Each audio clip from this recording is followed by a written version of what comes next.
আপনারা দেখতে পাচ্ছেন যে আমরা জনসাধারণ কিন্তু আসছে, তাদেরকে বাধ্য করা হচ্ছে না, এবং তারা কিন্তু এটা বাঙালির দোকানও দিতে পারে, অথবা না দিলেও বাকি, হ্যাঁ সবাই তো খেতে পারতেছে।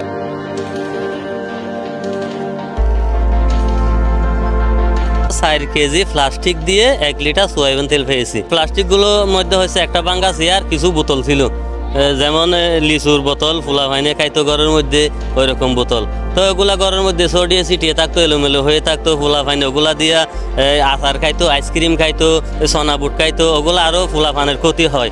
এইরকম কিছুদিন আগে মাইকিং করা হচ্ছে, তোমরা যদি প্লাস্টিকের বিনিময়ে চাল, ডাল, বিস্কিট আরও চিনি, আটা ওগুলো পাওয়া যাবে। তো আমি বাসার মধ্যে কি করছি, ওদের বাসার মধ্যে যারা আছে ফ্যামিলি, তাদেরকে বলছি এই স্ক্র্যাপ, এই জিনিসগুলো, প্লাস্টিকগুলো গুছগাছ করে রাখো, ওই 28 তারিখ, আগামী 28 তারিখ এরকম দেওয়া হবে। তো আজকে নিয়ে আসলাম, আজকে দেওয়া হয়েছে।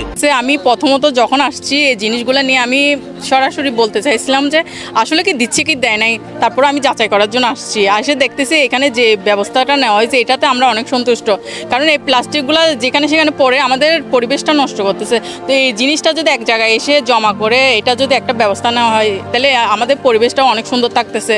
যেখানে সেখানে ময়লা আবর্জনাতে ওইগুলো পচার জিনিস, এগুলো পচে না, এগুলো যেখানে পড়ে থাকে সেখানে সারা জীবন পড়ে থাকে।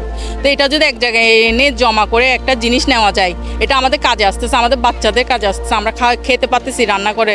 এই জিনিসটা আসলে উদ্যোগটা অনেক ভালো। প্লাস্টিক যেগুলি বাড়ি ঘরে মানে কি জাম হয়ে আসছিল, পুরাতন ব্যবহার হচ্ছে না, ওগুলি নিয়ে 24 কেজি দিছি। আমি চিনি নিছি 2 কেজি, হাতে একটা নিছি, এখন চাল ডাল আরও অনেক কিছু নেব।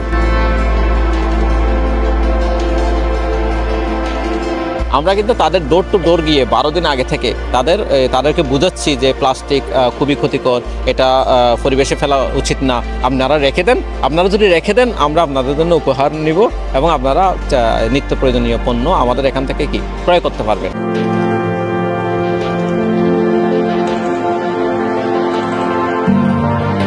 এই বিদ্যানন্দের কাজে আজকের প্লাস্টিকের বিনিময়ে খাদ্য উপকরণের 2টি উপকার হচ্ছে।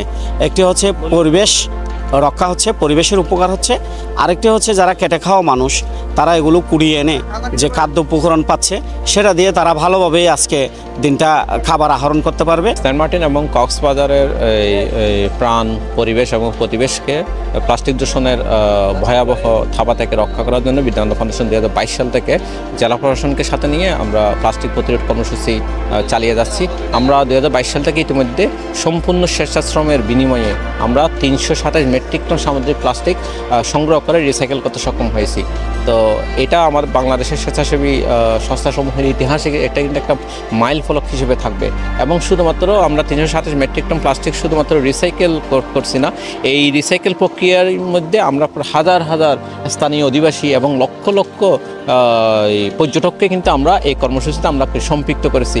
তাদের মধ্যে তাদেরকে সচেতনতা কার্যক্রমের মাধ্যমে তাদেরকে সচেতন করা এবং তাদের মধ্যে অভ্যাসগত পরিবর্তনটা তাদের মধ্যে গড়ে তোলা চেষ্টা করেছি আমরা।